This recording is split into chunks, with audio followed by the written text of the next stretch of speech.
Eyre, Chapter 21. Presentiments are strange things, and so are sympathies, and so are signs, and the three combined make one mystery in which humanity has not yet found the key. I never laughed at presentiments in my life because I've had strange ones of my own. Sympathies, I believe, exist, for instance, between far distant, long absent, wholly estranged relatives, asserting, notwithstanding their alienation, the unity of the source to which each traces his origin, whose workings baffle moral comprehension, and signs, for aught we know, may be but the sympathies of nature with man. When I was a little girl, only 6 years old, I one night heard Bessie Leaven say to Martha Abbott that she had been dreaming about a little child, and that to dream of children was a sure sign of trouble, either to oneself or one's kin. The saying might have worn out of memory had not a circumstance immediately followed which served indelibly to fix it there. The next day, Bessie was sent for home to the deathbed of her little sister. Of late, I had often recalled this saying and this incident, for during the past week, scarcely a night had gone over my couch that had not brought with it a dream of an infant, which I sometimes hushed in my arms, sometimes dandled on my knees, sometimes watched playing with daisies on a lawn, or again dabbling its hands in running water. It was a wailing child this night, and a laughing one the next. Now it nestled close to me, and now it ran from me, but whatever mood the apparition evinced, whatever aspect it wore, it failed not for 7 successive nights to meet me the moment I entered the land of slumber. I didn't like this iteration of one idea, this strange recurrence of one image, and I grew nervous as bedtime approached and the hour of the vision drew near. It was from companionship with this baby phantom I had been roused on that moonlight night when I heard the cry. And it was on the afternoon of the day following I was summoned downstairs by a message that someone wanted me in Mrs. Fairfax's room. On repairing thither, I found a man waiting for me, having the appearance of a gentleman's servant. He was dressed in deep mourning, and the hat he held in his hand was surrounded with a crape band. "I dare say you hardly remember me, miss," he said, rising as I entered, "but my name is Levin. I lived coachman with Mrs. Reed when you were at Gateshead 8 or 9 years since, and I live there still." "Oh, Robert, how do you do? I remember you very well. You used to give me a ride sometimes on Miss Georgiana's bay pony. And how is Bessie? You are married to Bessie?" "Yes, yes. My wife is very hearty, thank you. She brought me another little one about 2 months since. We have three now, and both mother and child are thriving." "And are the family well at the house, Robert?" "I'm sorry I can't give you better news of them, miss. They are very badly at present, in great trouble." "I hope no one is dead," I said, glancing at his blank dress. He, too, looked down at the crape round his hat and replied, "Mr. John died yesterday, was a week, at his chamber in London." "Mr. John?" "Yes." "And how does his mother bear it?" "Why, you see, Miss Eyre, it is not a common mishap. His life has been very wild. These last 3 years he gave himself up to strange ways, and his deathbed was shocking. I heard from Bessie he was not doing well." "Doing well? He could not do worse. He ruined his health and his estate amongst the worst men and the worst women. He got into debt and into jail. His mother helped him out twice, but as soon as he was freed, he returned to his old companions and habits. His head was not strong. The knaves he lived among fooled him beyond anything I had ever heard. He came down to Gateshead about 3 weeks ago and wanted Mrs. to give up all to him. Mrs. refused. Her means have long been much reduced by his extravagance. So he went back again, and the next news was that he was dead. How he died, God knows. They said he killed himself." I was silent. The tidings were frightful. Robert Lemon resumed, "Mrs. has been out of health herself for some time. She had got very stout, but was not strong with it, and the loss of money and fear of poverty were quite breaking her down. The information about Mr. John's death and the manner of it came too suddenly. It brought on a stroke. She was 3 days without speaking, but last Tuesday she seemed rather better. She appeared as if she wanted to say something, and kept making signs to my wife and mumbling. It was only yesterday morning, however, that Bessie understood she was pronouncing your name, and at last she made out the words, 'Bring Jane, fetch Jane Eyre, I want to speak to her.' Bessie is not sure she's in her right mind or means anything by the words, but she told Miss Reed and Miss Georgiana and advised them to send for you. The young ladies put it off at first, but their mother grew so restless and said, 'Jane, Jane,' so many times that at last they consented. I left Gateshead yesterday, and if you can get ready, missus, I should like to take you back with me early tomorrow morning." "Yes, Robert, I shall be ready. It seems to me that I ought to go."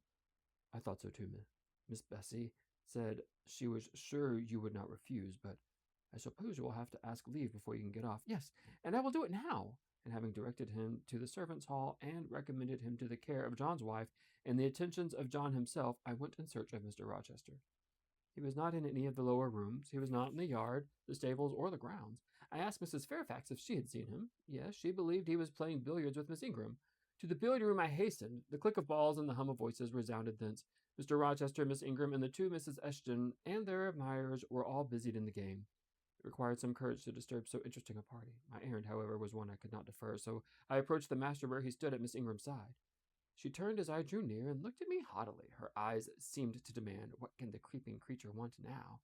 And when I said in a low voice, "Mr. Rochester," she made a movement as if tempted to order me away. I remember her appearance at the moment. It was very graceful and very striking. She wore a morning robe of sky blue crepe. A gauzy azure scarf was twisted in her hair. She had been all animation with the game, and irritated pride not lower the expression of her haughty lineaments.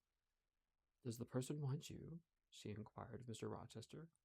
And Mr. Rochester turned to see who the person was.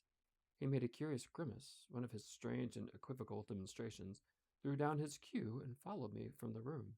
"Well, Jane," he said, as he rested his back against the schoolroom door which he had shut, "if you please, sir, I want leave of absence for a week or two."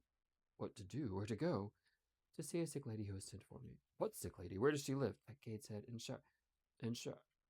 What, is 100 miles off?" "Who may she be that sends for people to see her at a distance?" "Her name is Reed, sir, Mrs. Reed." "Reed of Gateshead? There was a Reed of Gateshead, a magistrate." "It is his widow, sir." "And what do you do with her? And how do you know her?" "Mr. Reed was my uncle, my mother's brother." "The deuce he was! You never told me that before. You always said you had no relations." "None that would own me, sir." "Mr. Reed is dead, and his wife has cast me off." "Why?" "Because I was poor and burdensome, and she disliked me." "But Reed left children. You must have cousins. Sir George Lynn was talking of a Reed of Gateshead yesterday, who, he said, was one of the veriest rascals of town, and Ingram was mentioning a Georgiana Reed of the same place, who was much admired for her beauty, a reason or two ago in London." "John Reed is dead, sir. He ruined himself and half ruined his family, and is supposed to have committed suicide. The news so shocked his mother that it brought on an apoplectic attack." "And what good can you do to her?" "Nonsense, Jane. I would never think of running 100 miles to see an old lady who will perhaps be dead before you reach her. Besides, you say she cast you off." "Yes, sir, but that is long ago, and when her circumstances were very different. I could not be easy to neglect her wishes now." "How long will you stay?" "As short a time as possible, sir." "Promise me only to stay a week." "I had better not pass my word. I might be obliged to break it." "At all events, you will come back. You will not be induced under any pretext to take up a permanent residence with her." "Oh, no. I shall certainly return if all be well." "And who goes with you? You don't travel 100 miles alone." "No, sir. She has sent a coachman." "A person to be trusted?" "Yes, sir. He has lived 10 years in the family." Mr. Rochester meditated. "When do you wish to go?" "Early tomorrow morning, sir." "Well, you must have some money. You can't travel without money, and I dare say you not have much. I have given you no salary yet. How much have you in the world, Jane?" he asked, smiling. I drew out my purse. A meager thing it was. 5 shillings, sir." He took the purse, poured the hoard into his palm, and chuckled over it as if its scantiness pleased him. Soon he produced his pocketbook. "Here," he said, offering me a note. It was £50, and he owed me but 15. I told him I had no change. "I don't want change. You know that. Take your wages." I declined accepting more than was my due. He scowled at first, then, as if recollecting something he had said, Right. Better not give you all now. You would perhaps stay away 3 months if you had £50. There are 10. Is it not plenty?" "Yes, sir, but now you owe me 5. "Come back for it, then. I am your banker for £40. "Mr. Rochester, I may as well mention another matter of business to you while I have the opportunity." "Matter of business? I'm curious to hear it." "You have as good as informed me, sir, that you are going shortly to be married." "Yes, what then?" "In that case, sir, Adele ought to go to school. I am sure you will perceive I'm sure you'll perceive the necessity of it."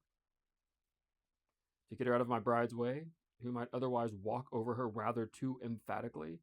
There's a sense in the suggestion, not a doubt of it. Adele, as you say, must go to school, and, of course, must march straight to the devil." "I hope not, sir, but I must seek another situation somewhere." "In course," he exclaimed, with a twang of voice and a distortion of features equally fantastic and ludicrous. He looked at me some minutes. "And old Madame Reed, or the misses, her daughters, will be solicited by you to seek a place, I suppose?" "No, sir." I am not so much on terms with my relatives as would justify me asking favors of them, but I shall advertise. You shall walk up the pyramids of Egypt, he growled. At your peril, you advertise. I wish I'd only offered you a sovereign instead of 10 pounds. Give me back my 9 pounds, Jane. I've use for it. And so have I, sir, I returned, putting my hand in my purse behind me. I could not spare the money on any account. Little, said he, refusing me a pecuniary request. Give me 5 pounds back, Jane. Not 5 shillings, sir, not 5 pence. Just let me look at the cash. No, sir, you are not to be trusted. Jane. Sir, promise me one thing. I'll promise you anything, sir, that I think I am likely to perform. Not to advertise, and to trust this quest of a situation to me. I'll find you one in time. I shall be glad to do so, sir, if you, in turn, will promise that I and Adele shall be both safe out of your house before your bride enters it. Very well, very well. I'll pledge my word for it. You go tomorrow, then? Yes, sir, early. Shall you come down to the drawing room after dinner? No, sir, I must prepare for the journey. Then you and I must bid goodbye for a little while. I suppose so. And how do people perform that ceremony of parting, Jane? Teach me. I'm not quite up to it. They say farewell, or any other form they prefer. Then say it. Farewell, Mr. Rochester, for the present. What must I say? The same, if you like, sir. Farewell, Miss Eyre, for the present. Is that all? Yes. It seems stingy to my notions and dry and unfriendly. I should like something else, a little addition to the rite. If one shook hands, for instance, but no, that would not content me either. So you'll do no more than say farewell, Jane? It is enough, sir. As much goodwill may be conveyed in one hearty word as in many. Very likely, but it is a blank and cool farewell. How long is he going to stand with his back against that door? I asked myself. I want to commence my packing. The dinner bell rang, and suddenly away he bolted, without another syllable. I saw him no more during the day, and was off before he had risen in the morning.